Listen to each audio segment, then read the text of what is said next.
on Shut the Front Door, we are joined by the talented Bee Osborn, creative designer and founder of Studio Osborne. Bee trained in Inchbald School of Design in London and started working in interior design over 2 decades ago. In that space of time, Bee has become internationally acclaimed and multi-award winning for creating beautiful spaces for both private homes and hotels. Inspired by repeated requests for decorative items, Bee has also developed her own brand, Osborn Interiors, and sells some of her favorite pieces both online and from her shop. Married with 3 daughters, it's my great pleasure to chat with Bee today on Shut the Front Door. Welcome. How are you? Thank you so much. Truly honoured to be on this. Well, thank you for joining us. I've been following your recent activity on Instagram, and you've been a busy, busy girl. I know. I don't tend to stop much. I'm sort of totally driven by trying to create some security for myself and for my family, and therefore I'm always trying to think of the sort of next thing, and it is a bit relentless. I've got to slow down a bit. Yeah, I know. Well, especially coming up to the holidays. It's just, I think it's that one time you have an excuse when everyone else is sort of offline, hopefully, and they're not answering their work calls. I totally agree. I really look forward to it. Yeah, me too. Big time. It's like you've got a valid excuse not to work. Exactly, which is just the dream, isn't it? Because I know. That's so true. And when you work for yourself, you just always feel like you have to be doing something, or you're missing something. Or I think I definitely feel that. And whether I'm away on holiday or away traveling, I'm up at 5 a.m, 4 a.m doing emails. I'm obsessive, and I drive myself nuts. And so yes, when everybody else is switched off, it gives you a valid excuse, and it's the only time actually, and it's just the total dream. And do you find it hard then to get back in gear? Do you 100% totally switch off? Never. Never. I use that actually as a time to plan and think about the next steps, and clear my head and think, okay, what can we do now, and how can we improve? It's a very useful time to consolidate and reflect. So I never really switch off, to be honest. But so I have no problem getting back. In fact, I'm normally charged up so much by the beginning of January that I drive the whole team nuts, because I've come in with 300 new ideas. So I think they tend to dread January. And when do the ideas come through to you? Is it like when you're out for a walk or having a bath, or when do you find things just come into your head like thunder? Mainly in the middle of the night. I find it absolutely extraordinary how your subconscious brain never stops. And I wake up, I would say, every single night at 4 o'clock in the morning, and I'm just full of ideas. And I have a pen and paper, and I jot them all down in the dark. And then it makes very amusing reading the next morning, because they're normally written all over each other. And so I'm always thinking in the night, and I find that extraordinary how your brain, even though you're fast asleep, is working. The other way, if I'm trying to get some creative inspiration for a particular project, it's definitely walking amongst nature. It's movement. I can't do it sitting down. I have to be fluid and moving. And it's, I go for a walk, in the leaves, beautiful landscapes, whatever. And then I find ideas come the best then. Yeah. And when they come and you're out, you're having a walk, do you text the idea to yourself? Do you? Yeah. I'm permanently with a phone in my hand. And I sound like a complete nutcase. No, I do the exact same thing. I'm the same. Yes. Okay, good. I'm relieved. I'm really relieved. Maybe I don't probably get up at 4 o'clock in the morning to write notes. That I might, if I get up at 4 o'clock in the morning, it might be for something else, but definitely not to write notes. So I'd really take my hat off to you for that. But it could be if I'm, going for a walk, things will come into my head, and I'll just stop and text myself that thought. Or absolutely. But when I do get up at 4 a.m, I normally do an hour's writing and then emails and stuff, and then I do tend to go back to sleep. So it's not like I'm getting up and starting my day at 4, but I do. I can't help it. I wish I didn't, but I always wake in the night. Gosh, well, you've got to go with that flow. You just can't, stop that. That's No, important. And it's obviously when things come through. So definitely, it's a weird one. it's a weird one. So I would love to chat with you, if I can, about your first memories of home. Can you share some of those with me? Oh, yes. Well, I was born in the cottage that my parents lived in, and I was born in my mother's bedroom. And delivered by a midwife in my mother's bed or on my mother's bed. And I grew up in this little cottage, which was absolutely enchanting. It was called Rose Cottage. And it was a little pink cottage with roses up it, very old. And my first memories were of a very sort of cozy, nurturing environment. Sadly, my parents had a horrible divorce, and my mother was very ill, and she subsequently died when I was just 13. And so I went to live with my father and stepmother in a very different environment. My father was incredibly hardworking and successful, and I went to go and live in my father and stepmother's house in Chelsea in London. And that was a beautiful stucco fronted, tall house. And so I went from one extreme to the other. I went from a very cozy, adorable, small, probably very realistic and down to earth existence to a rather sort of glamorous life. And they couldn't have been more opposite. But I always related to that nurturing cottage, things being small and cozy. Yeah, that is actually really interesting, isn't it? Because, well, I'll get to it, but it's interesting how you found something very much like what you described in the Cotswolds. I think that was exactly it. When I stumbled across this little cottage in the Cotswolds, it felt like I was coming home. Yeah. It was at a difficult time in my life. I was, my marriage was in trouble. This was a subsequent marriage. And I just thought, and I'd hung on in this marriage for fear of shame and making another mistake and all of this sort of thing. So I was sort of trying to keep this marriage going, even though it was in trouble. And I stumbled across this cottage, and to me, it just was like a huge hug. It was like coming home. It was scaling down in life and just everything being small and nurturing and cozy, and I felt safe. And that was I had bought in the Cotswolds before. 30 years prior to that, I had bought 2 derelict cottages at auction and had renovated them when I was married to my first husband. And then he had got into financial trouble and we had to sell them. We'd created the most amazing family house. I was pregnant with my first daughter and we had to sell them, and we went back up to London. And I always had this dream of the Cotswolds. And so I loved the area massively and I've always felt at home there. I married there for the first time. And so it was like coming back home. I'd always had a dream to go back there. So when I saw this cottage, it was coming home in more ways than one. Absolutely. Oh, God, it's so beautiful there. But for me, living in Ireland, anytime I go to England, I just love Chelsea and I love the Cotswolds. I love it all. So do you think you prefer the Cotswolds now to living in London? That's a very difficult question. I think to me, the ultimate would be to have both. I think, London is exciting and stimulating and so inspiring.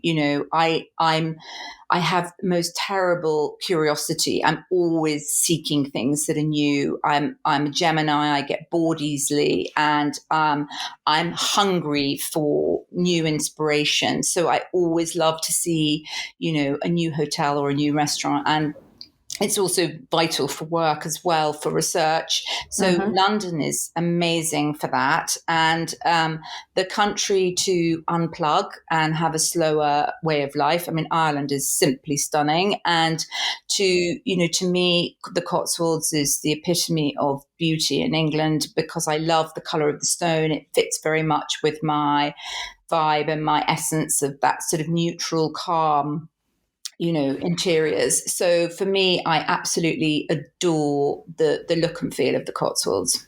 Yeah, definitely. It is. It's so very inspirational, very beautiful. And I'd imagine a gorgeous place to work. How lucky are you to have a studio there?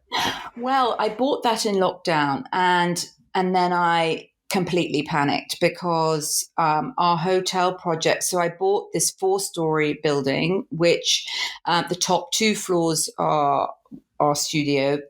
And then the ground floor was like a sort of meeting room. And then the floor below is where all our sort of samples and etc. are. And I renovated it during lockdown because I fell in love with the building. It resonated with the cottage as well. And it's round the corner from the cottage. And then I was in the middle of renovating it because it was absolutely horrendous, the state it was in. And then lockdown fully happened and I really panicked. I was very nervous because I thought, my gosh, how am I going to support my team? Our hotel projects were all put on hold. It was very scary. And I've been through so many series like this in my life where I've always had to fend for myself and cope and try and reinvent myself and come up with another plan. And I just thought, what am I going to do? So people ask me all the time, where do you buy this? Where do you do that? How do you do this? And I just thought, okay, well, why don't we just sort of start selling these things? So we set up an online shop and then we opened in Chipping Norton for 4 days and it was, an unbelievable success. And I couldn't really believe the response and the kindness that I get from people and, the endorsement, and everybody is so welcoming and kind, and I've been totally amazed by that, I have to say. And so then we got approached in London in the King's Road by White Cocoa, who were amazing, Sally Boddington, who owns it. And she said, do you want to come and amalgamate with us? So we've taken a little corner of her pop-up shop and we're there till Christmas Eve. I'm going to be manning the shop on my own for the last 4 days, which terrifies me because I won't do well on the iPad. I'll probably mess up all the sales, but I'm looking forward to seeing people there coming in. And then we're going to stop that because now our hotel work has picked up again and our residential work has picked up again. So I'm sort of slightly spreading myself too thin. But so what we're going to do is go back to it just being online and doing sort of pop-ups for like 4 days here, 4 days there, and carry on like that. Yeah, the pop-up shop idea is a really nice one because it keeps it fresh and it's new. And I'm sure being a Gemini, you love all that. You love all the...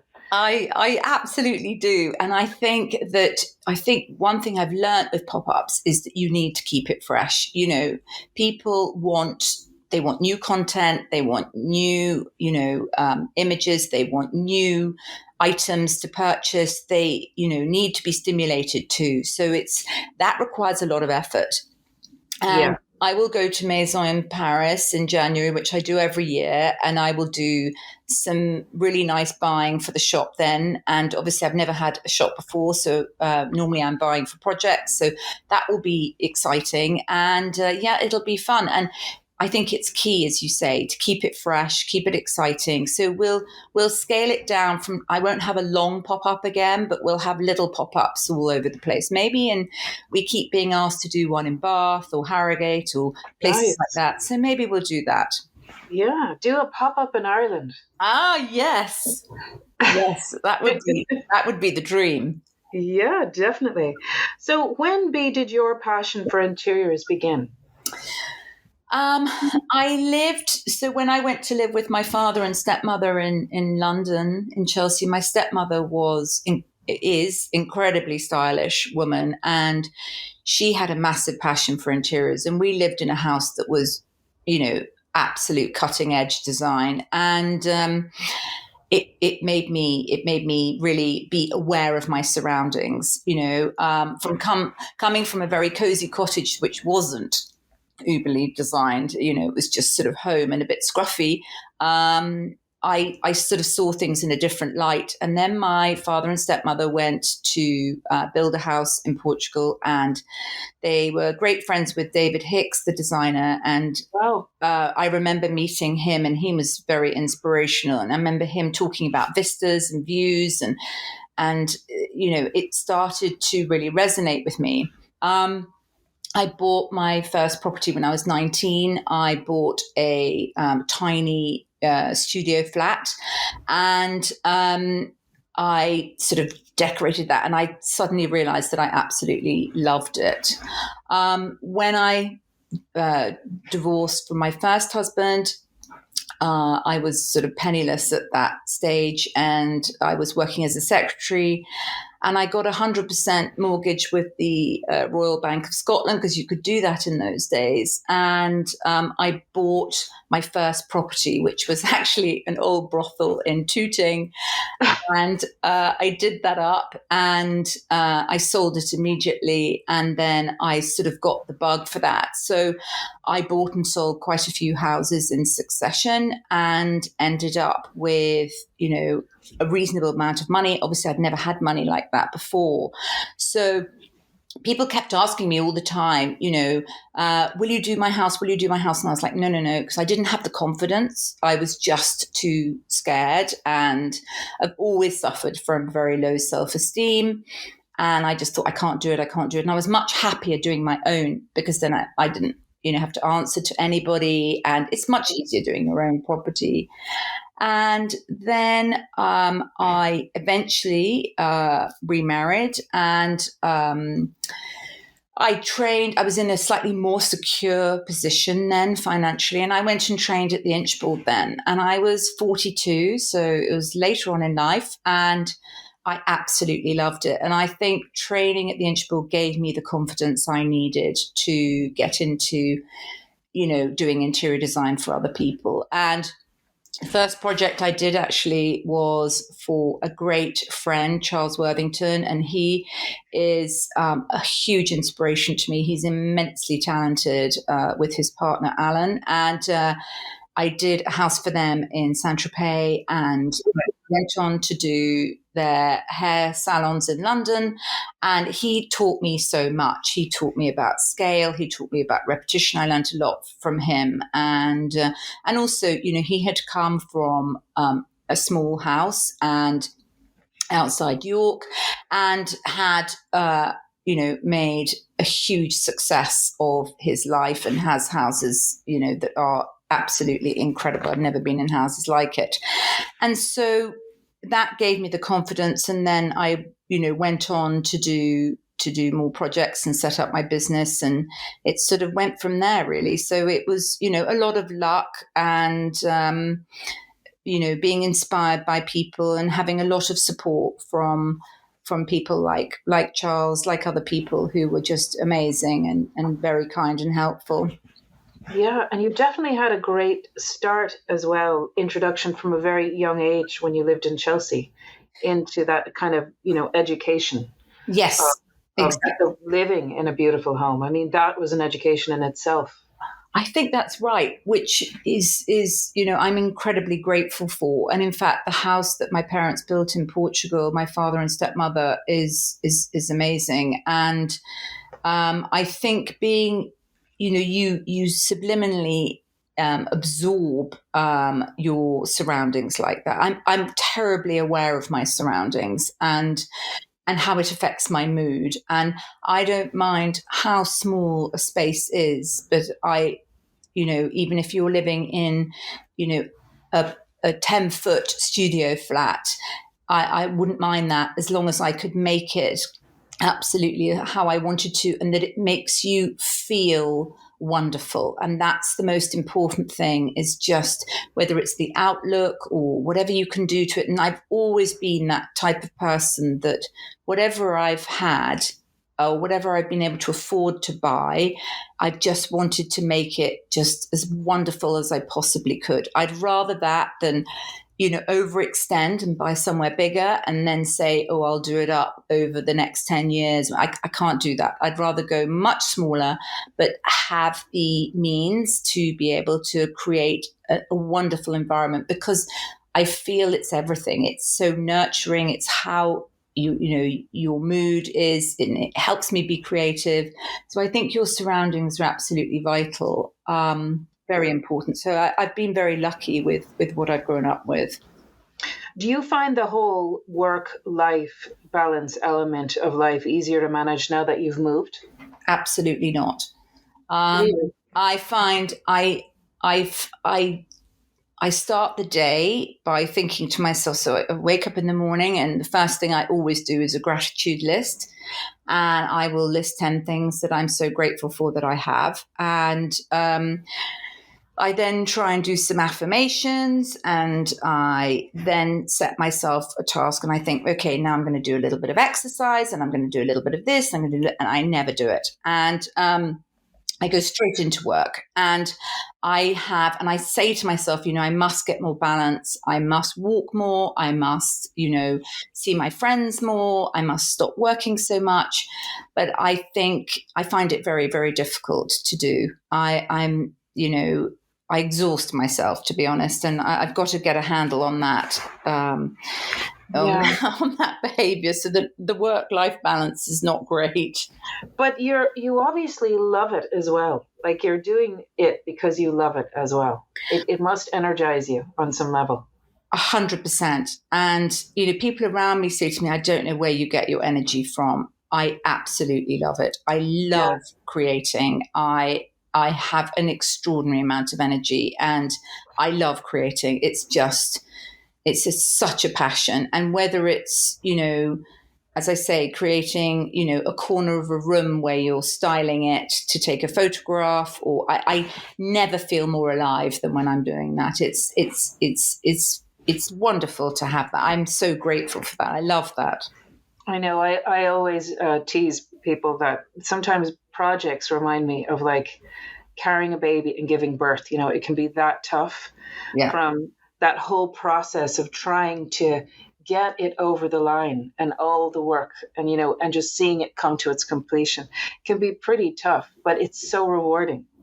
It's so rewarding. And, I've recently sold my little cottage, and which has sort of shocked myself, but for personal reasons, I've been through another divorce, and sadly I had to do that. So, and it's been hard to give that up, but I feel a bit like you do. It's to me, I was describing it to my eldest daughter the other day, and I said, it's a bit like an artist in that you have a blank canvas, you create a beautiful piece of work, and then you sell it. And a part of your soul goes with that, but you have to move on. And I never thought I'd sell that cottage, but I had to, and that was tough. But it's on to the next. And being creative is such a gift. And so, but it's hard, and I live through crazy circumstances of, I've lived through 10 renovations where we've had walls coming down around us and lived with dust, and it's not easy. It's horrible. But also with projects, as you say, it is like it's very hard, but at the end you finalize a lovely project, and it's wonderful to have that to look back on. So definitely. I loved your cottage. It's like what you would see on the front of a Christmas card or something. It's like, it's so picturesque. It's an extremely pretty cottage, and I feel so lucky to have spent time there. It will always be my most favorite house, and a little bit of my soul will always remain there. But it gave me so much at a difficult time in my personal life.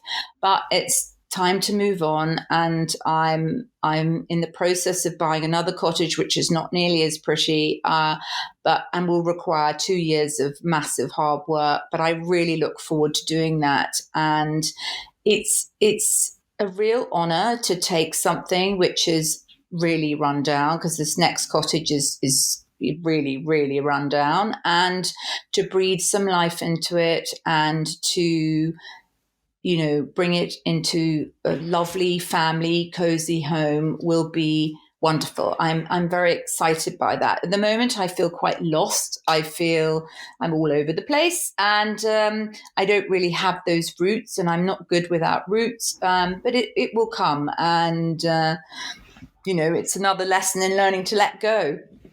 Absolutely. And moving on to the next chapter, because your last cottage, I'm sure, brought you a lot of lessons and satisfaction and memories and all those things.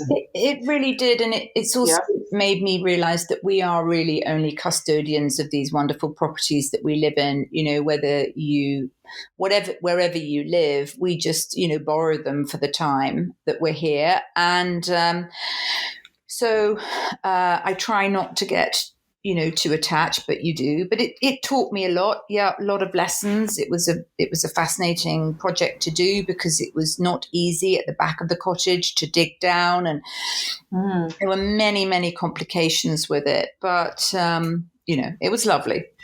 I'm sure you get asked this all the time, but do you find it easier to put designs together for your clients rather than yourself? No, I find it much easier for myself. I think that designing for clients, it's very different whether it's residential or a hotel. I'm lucky in that the hotels that we've done, I've had amazing clients, and they have really given us a free rein to design whatever we wanted. And therefore, that was the total dream. And I've been incredibly lucky with that. With residential, I find it hard because you have to really, really listen and hear what they want. And they come to you because they love your style. And yet they want that adapted slightly to their style. So you have to be very mindful of that. I think that it's wonderful to get into their head and learn about their lifestyle, their families, and all of that. But I find it hard because I'm always worried underneath that they won't like what I'm going to do. And that comes back to my own lack of self-esteem. And therefore I'm thinking, when I go into a client presentation, I absolutely hate it. And I'm always terrified, and I'm always thinking they're not going to like this. It's going to be, and then when they do, I'm like, oh my God, that's, I'm always so surprised and so happy. Yeah. So therefore I find it easier doing my own because I've got no one to present to. That's tough. Well, that's true. But my God, you're so talented, Bee. It's crazy that you feel that way. It's funny, isn't it?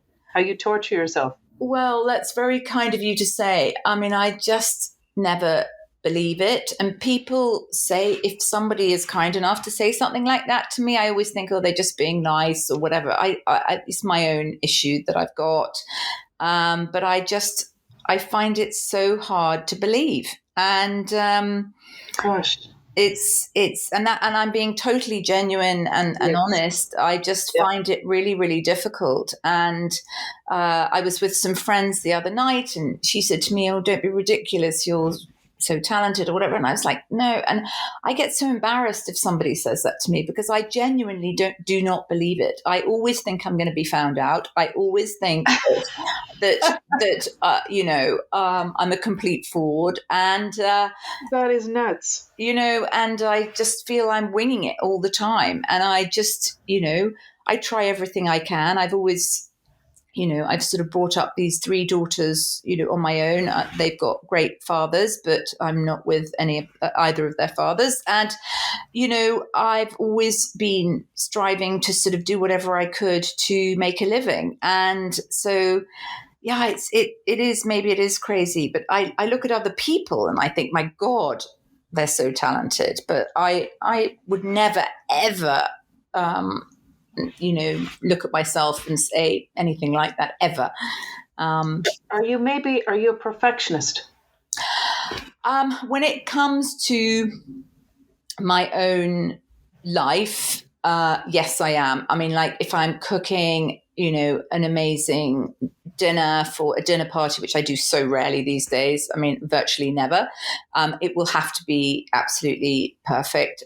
In the way that I style things, yes, I am. I mean, I'm an absolute pain. I mean, my children say that, Mummy, can we not live in a show home, please? And, I like every cushion to be plumped, and that, I am a perfectionist, and perhaps that's where it comes from. Yeah, of course. And you want to just create that kind of perfect home environment. You're nesting all the time. Nesting all the time, major nester, and you are. I think you are. And do you prefer residential or hotel projects? I think hotel, because they are just on a different scale. I think you're working with a vast team of people, and you're pulling something really powerful together, and therefore I find them immensely exciting. Also, the decisions are quick. You're presenting to a board, and they're on it, and it's less emotional. And I love residential when you get to know your clients, and the clients are amazing. We work for some really, really special people. And I love that from an emotional point of view. But from a business point of view, I love hotel work because it's tremendously exciting. You've got, A1 plans all over the place. You're doing massive construction, and you're on site, and it's exciting.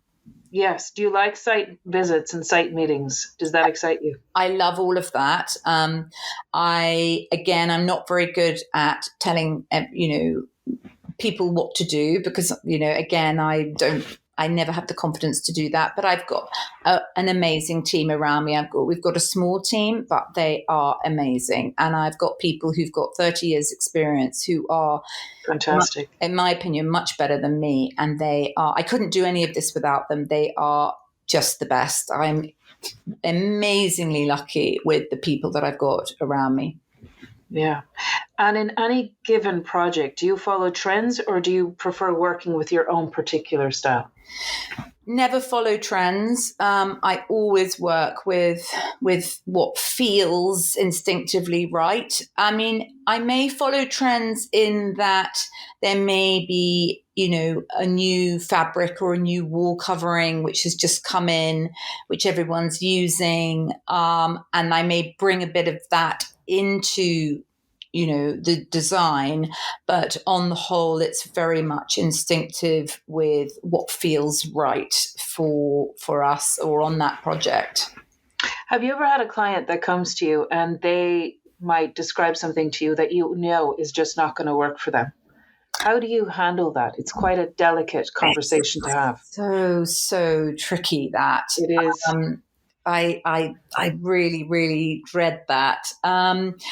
I think in the end, I have to go with what they want, because ultimately it's their space and what they think will make themselves happy. I would try and warn them against it or suggest an alternative that I would feel would work better. But I think that essentially I have to go with what they want. Yes. Yeah. And ultimately it is their home. It is their project. Absolutely. So, and you have to bring your skill set to that. So, that's a tricky one, that. It sure is. And do you also find that, like, you and I and any interior designer you would speak to would be kind of accustomed to working in really stressful environments? They're kind of used to deadlines and things going wrong, and, fixing problems and creating solutions and all that. That's just like normal everyday stuff for us, but it's not for a lot of your clients. And I find that they can become quite stressed. So how would you manage your clients' stress levels? I think I agree with that. And I think one thing I learned very early on in doing hotel design is the client always said to me, Bee, it has to be on time, on budget. And I used to live in fear and dread of those words. And I was always on time, on budget. And it was something that kept me awake at night.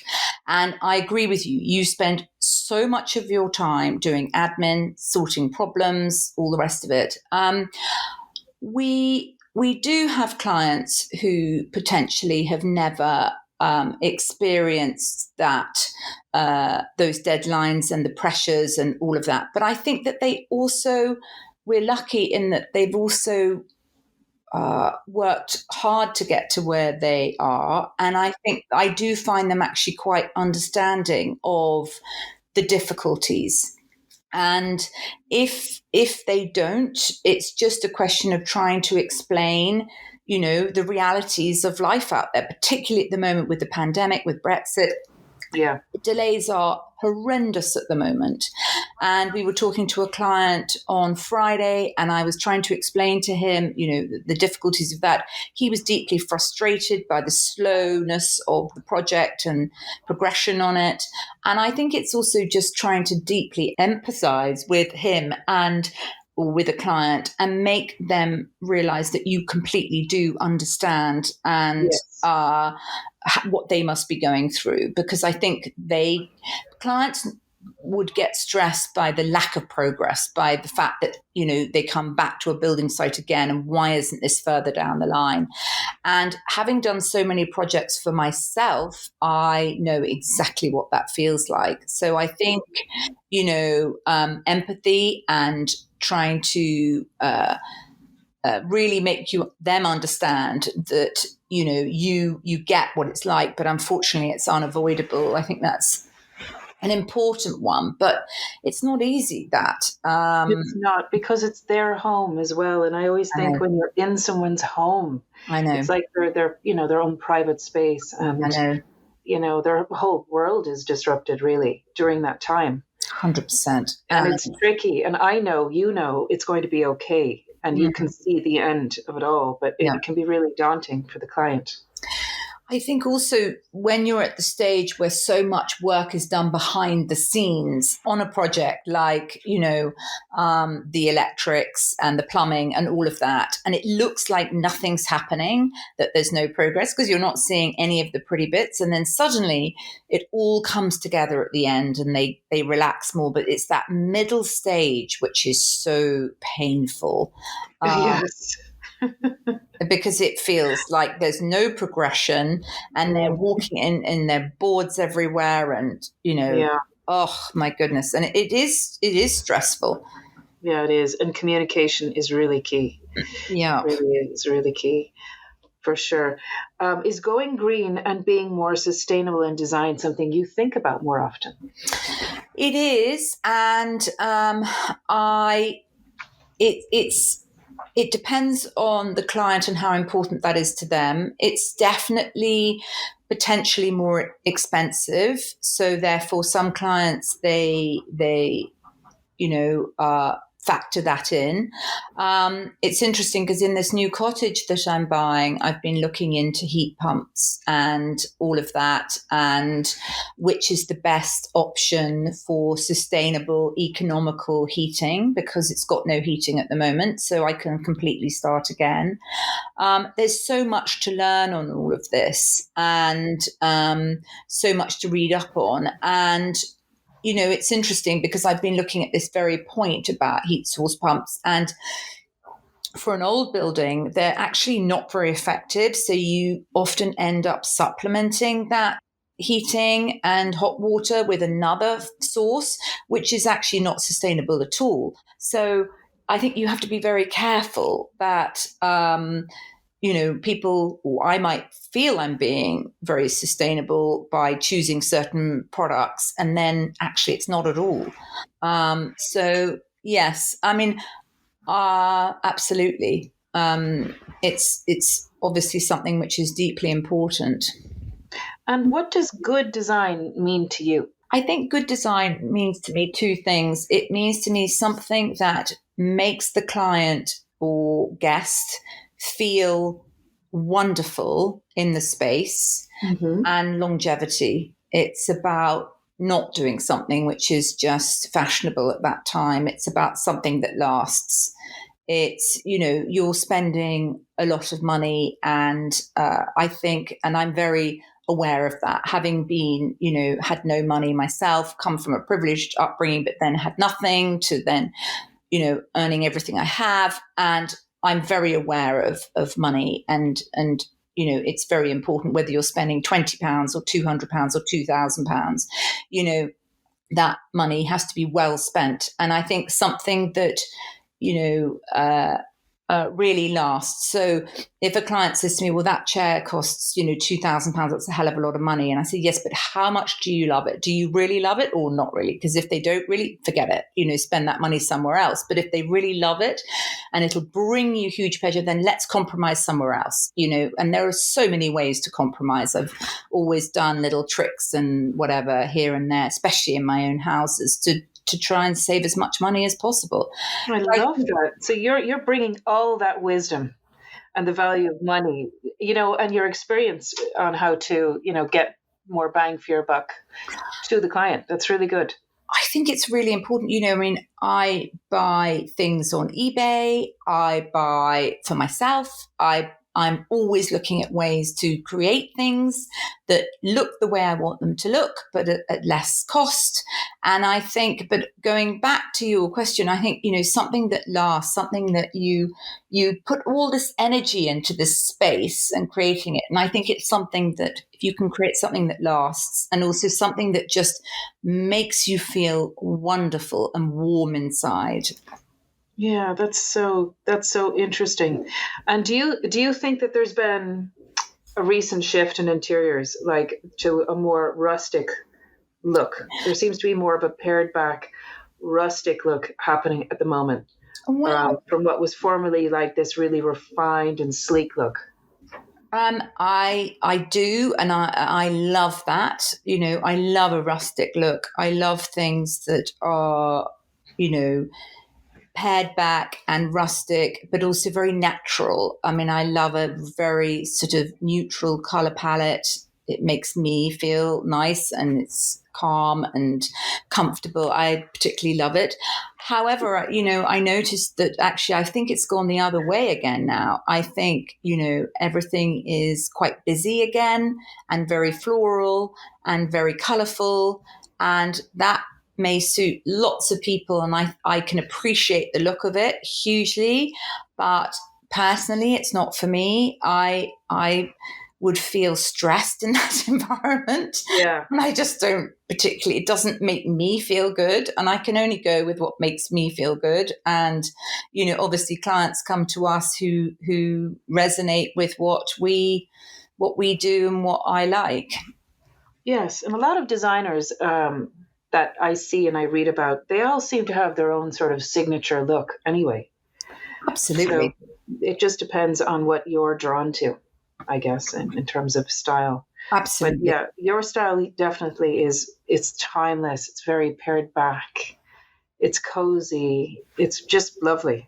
Oh, thank you very much. I like your style. And what has been your favorite property that you've worked on to date? Definitely the Hotel the 20 in St. Bart's. It was a massive challenge when we did it. I flew out to St. Bart's in February, whenever it was, a few years back, and I was there for 3 days, and the client was meant to have exchanged on the property, but he hadn't. And I wasn't able to even get into the property until the last day. And I ran around and took a million photographs and measured up all that I could, sort of going a bit frantic with a laser and a tape measure for 12 hours. And then I sat down with the client literally before I was about to fly back to England. And he said, right, what are your thoughts? I want ideas now. And that is a terrifying prospect to give a client that. And I had already been thinking about things. I'd gone for a walk on the beach, and I had sort of thought about some ideas, and I'd pulled together some images. And I said, well, okay, how about we do this, this, this, this, this? And, like a lot of these clients who are immensely successful, they have very short attention span. which is marvelous. And you go in and you talk to him, and in 5 seconds, the whole thing is like done. And he went, yes, yes, yes, yes. Can we do that slightly differently? Yes. Okay, fine, done. And he said, right, I want, Wow. and I said, okay, well, I'm going to go back. I'll draw it all up. I'll put the team on board. We'll do a proper presentation to you. And he said, okay, but as quickly as possible. So we had everything made bespoke, and we shipped it all out to St. Bart's, and the hotel opened in October that year. So we had 5 months. And the wonderful thing for me was that, I lost a lot of weight because I was so stressed. And it was the most amazing project, because we created some incredible stuff that was all made on time, all out there, and did this wonderful opening. And I think because I was given this free rein, the client and his wife are just the best. And it was amazing. I worked very closely with her all the time. She's got immense talent. And it was the dream project. My gosh. And obviously pre-Brexit, pre-COVID, pre-everything, for it to happen in 5 months. That's incredible. It was incredible. And then we do constant updates. They've expanded the hotel, and we've done other rooms and suites and beach bars and stuff. Wow. So we've continuously worked with them. But yes, no, you couldn't do it today. So how do you first approach a project? What's your process like?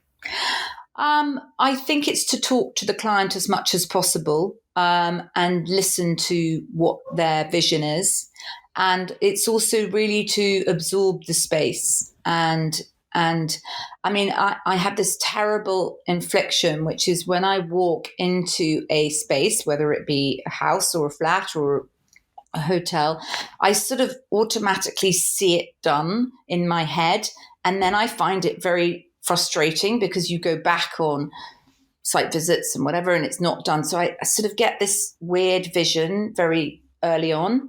Mm-hmm. So I think it's about being in the space, talking to the client and listening. And then, the process therefore obviously goes with, concepts and conceptual design, spatial design, which we do, and that's all drawn up.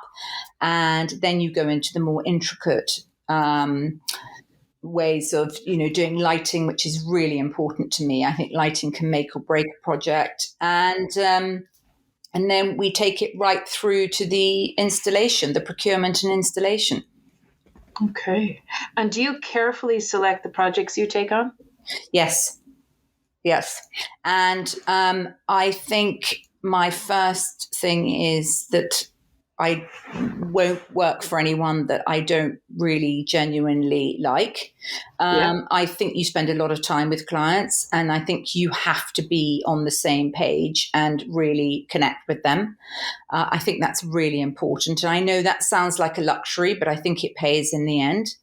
Yes. And we're lucky enough to be in a position where we do turn down work, and we take on projects that we love and that we really connect with the client. And do you find that your clients like to be challenged and pushed into new ways of thinking? Most don't, but occasionally, yes. Most have a very set idea of what they're thinking and their vision, and I really try and respect that. A few will say, okay, inspire me, come on, just throw something at me. But I find that's very, very seldom happens. Yeah. And what part of the whole process do you absolutely love the most? The styling at the end. Oh, wow. I'm the finishing touches. I'm definitely a frustrated stylist. I think, in my own home, I'm always sort of moving stuff around, and it amazes me how you can create a different look by just sort of shifting a few things. I love the styling, but I also love the, inception, the concepting. I love as well. And I'm a great believer that if you can see something in your mind, you hold it in your hand. And, visualizing, I think is critical. And I do that in life for my own life as well. If if you can really believe something and see it and visualize it, I think it comes to you. I absolutely believe that too. I love that. And I love that you're like that as well. What would you say, B, is the percentage of time spent on designing versus project management? Oh, Would you say it's like 50-50, no. 80-20, 70-30? Like, what is it for you?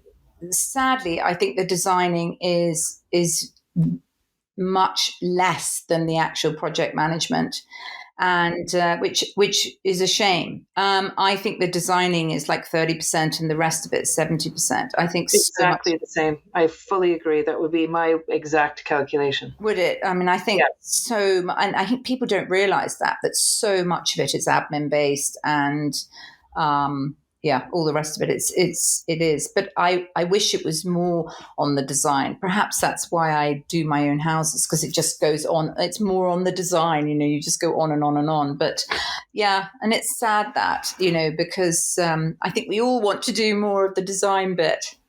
I know, but executing the project is the biggest, hardest part of the whole thing. That's what it's all about. 100%.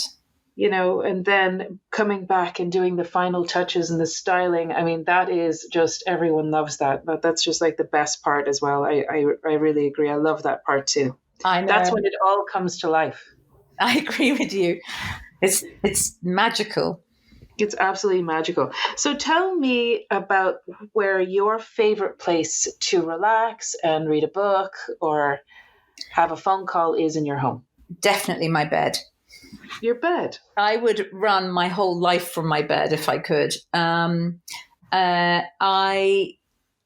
feel it's cozy, it's nurturing. I open up my laptop first thing in the morning, and I don't know, it feels cozy and nice, and I love sitting in my bed and working, and I spend far too much time. When I come home, I love going and sitting in my bed, even if it's working or on the phone or whatever. Yeah. So it's like a big giant hug. It is.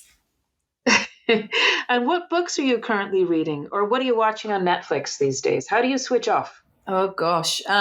Books, I read self-help books all the time. I have sort of an obsession with those. I listen to audiobooks a lot when I'm walking.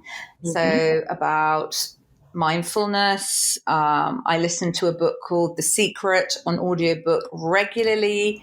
Yes. I'm a great believer in the law of attraction. So I listen to a lot of that stuff. I'm very spiritual, and I love that kind of thing. On Netflix, what do I watch? Succession is obviously incredibly well filmed, and I find that very exciting. I've been watching the Monica Lewinsky documentary program as well, which is brilliant. I'm dying to see that. I actually have made a note to check that out. I'm definitely going to watch them. Yeah, it's quite something. It makes you feel very sorry for her, actually. It makes me feel very sorry for her. Oh, God. But I love Netflix. I love, getting into a good box set. But then again, I end up watching it till 1 a.m. because I find it very difficult to restrict myself. I know. I got totally locked into something recently on Sky called The 100-Foot Wave. Oh, really? Yeah, it's really interesting. And it's not like, I'm not into surfing. I don't even know how I got into this program, but it is fascinating what actually inspires these guys to do this. They're like amazing athletes. Yes, 100% they are. They really are, but it's really interesting. He's totally addicted to catching the largest wave in the world. And I just don't know how he's able to walk. He's had so many injuries. It's extraordinary. I would be terrified. I know. And they were just, I was walking down Grafton Street the other day, and I was looking up at the buildings, and I was thinking, that must be about 100 foot tall. Imagine that wave coming down on top of you. Like, it's really extraordinary what they do, but definitely worth a watch. I will look into that. Yeah, it's a really, really good one to watch. So tell me about your morning ritual. How do you wake up in the morning? Well, I wake up and I do gratitude list straight away. Yep. I do some affirmations. I then go and make a cup of tea. And then I'm meant to do exercise and all the other bits. They go straight out of the window. The laptop is open. The lists start, and then work starts immediately. And straight away, in bed, cup of tea, laptop open, and off we go. Are you one of these people that are like, even when you're in a nice hot bath, you're checking your phone? Always. I don't sit in a hot bath for more than 2 minutes. And my God, your bath! Oh my God, come on! I know, your bath is stunning. How is that possible? Well, I'm just impatient, I guess. Oh, it's blissful. I just love that image of your bathroom. It's absolutely beautiful. Yeah. It's like you're in a cabin somewhere in Aspen. Absolutely. And it was inspired by a cabin in Aspen, actually. Really? Yeah, where I was fortunate enough to stay with Charles Worthington. And gosh, it made me think I find being around wood incredibly nurturing, and I love natural materials, wood and linen and stone, and love all of that. Yeah, love it. And how does social media fit into your life? Well, I think it's incredibly important. I think I've been incredibly lucky. I've had such an amazing response, which never ceases to amaze me. And I get a lot of direct messages, and I read every single one, and I try and respond to as many as I can. To me, it's like a family. And, maybe I'm wrong, but I've formed real relationships with people over social media. Yeah. It's obviously incredibly beneficial from a work point of view, and for that I'm very grateful. But I've had a very positive experience of it. I know that, it's scary for other people, and I'm very mindful of my youngest daughter, who's only 15, and how she's swayed by things and very addicted to it, and that terrifies me. So I can see the downside of it, and but I've had a very positive experience of it, and I'm very lucky, but I don't think it's always that way, but it's been very beneficial to me. Yeah, me too. I think it's a positive for sure. What motivates you in life, Bee?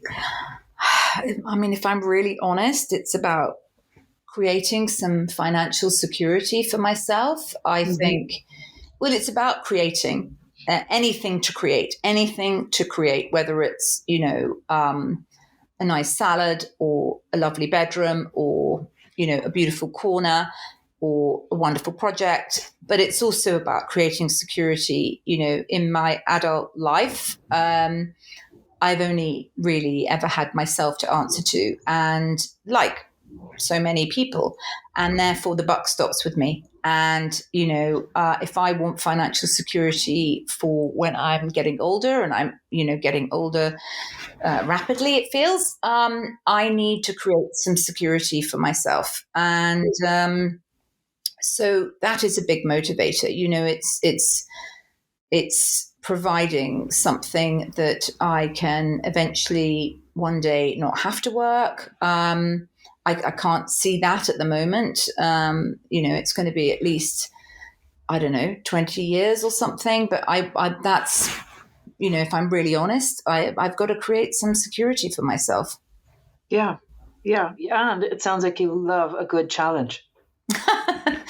Yes, I think I definitely do. If you were having a dinner party, Bee, and you could invite 3 guests, either alive or dead, who would they be? Oh my goodness. Who would they be? Oh my gosh, I don't know. Well, if they were in the design world, I'd ask Stephen Gambrell, because I love his designs, Veer Greeny, and Vincent van Dyson. If they weren't allowed to be in the design world, I would love to ask Marilyn Monroe Mm-hmm. because I kind of relate to her vulnerability. And she was a Gemini. Yeah. I think I would invite JFK because I think he would be fascinating. Yeah. And I think I would invite Winston Churchill.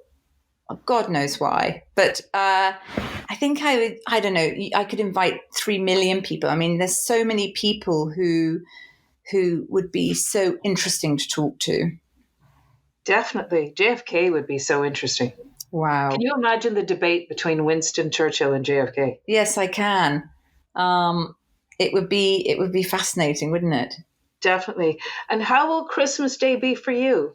Have you already started planning your day? This year will be very different to normal because I won't be in a sort of at home as it were. So I'm not going to be decorating. I'm sort of, camping at the moment. And in sort of temporary situation. So, but I can't not have a tree and I can't not have a real tree. So I will buy a very small real tree and do that and do it very, very simply.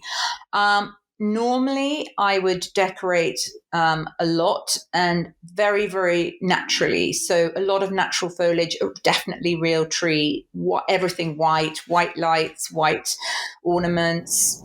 Beautiful. We are very rigid on Christmas Day lunch or dinner or whatever time we choose to have it, and we always have an enormous turkey, and I love the whole process of cooking it all. I do a lot of preparation, and I have to say my daughters do the best roast potatoes I have ever eaten in the world.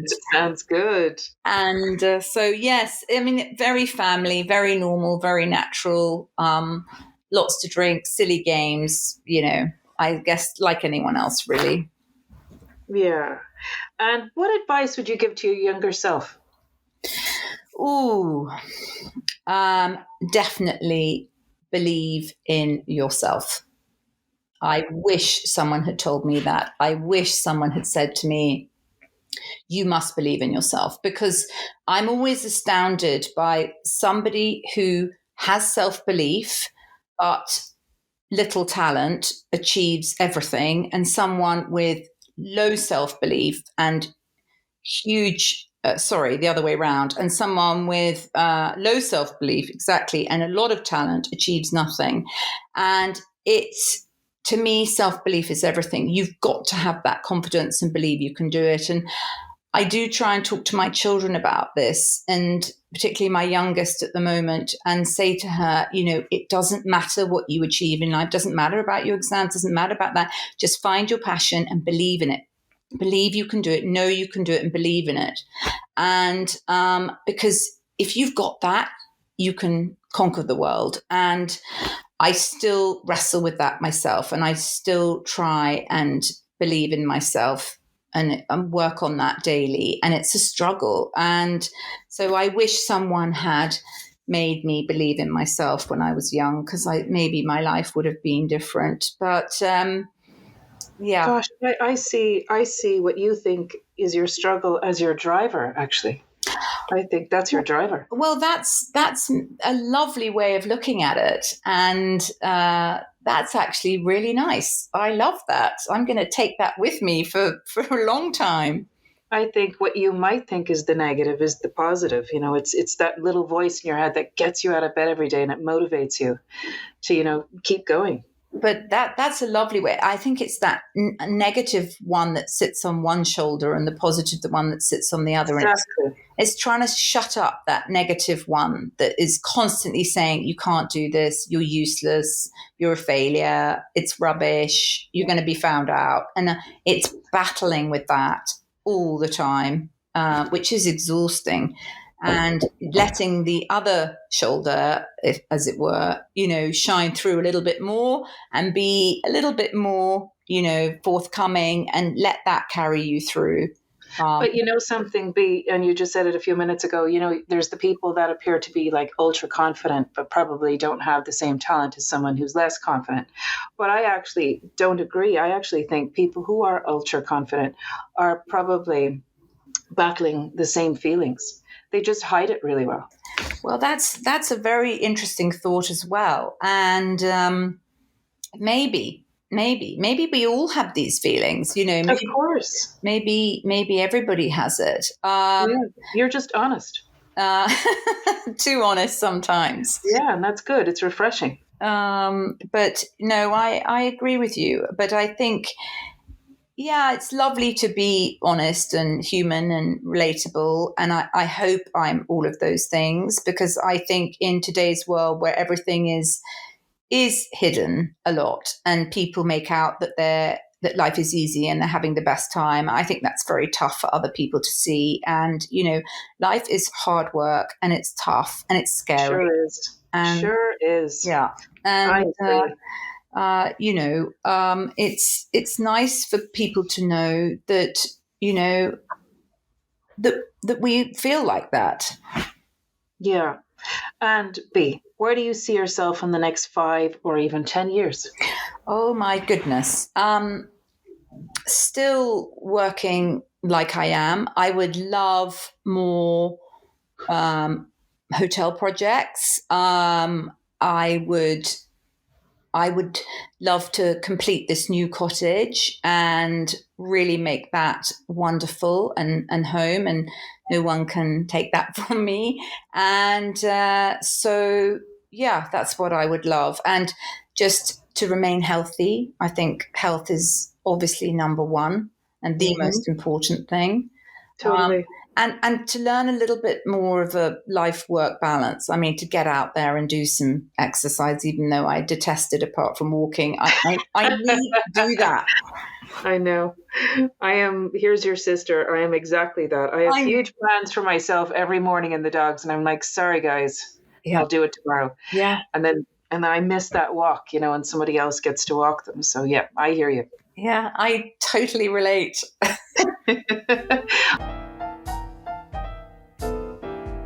And just one really quick thing. It's called a quick fire round of questions. Are you ready? Yes. Tea or coffee? Ooh, coffee. Bath or shower? Definitely a bath. Dusk or dawn? Dawn. Text or talk? Ooh, sadly, text. Feast or famine? Definitely feast. Cat or dog? Dog.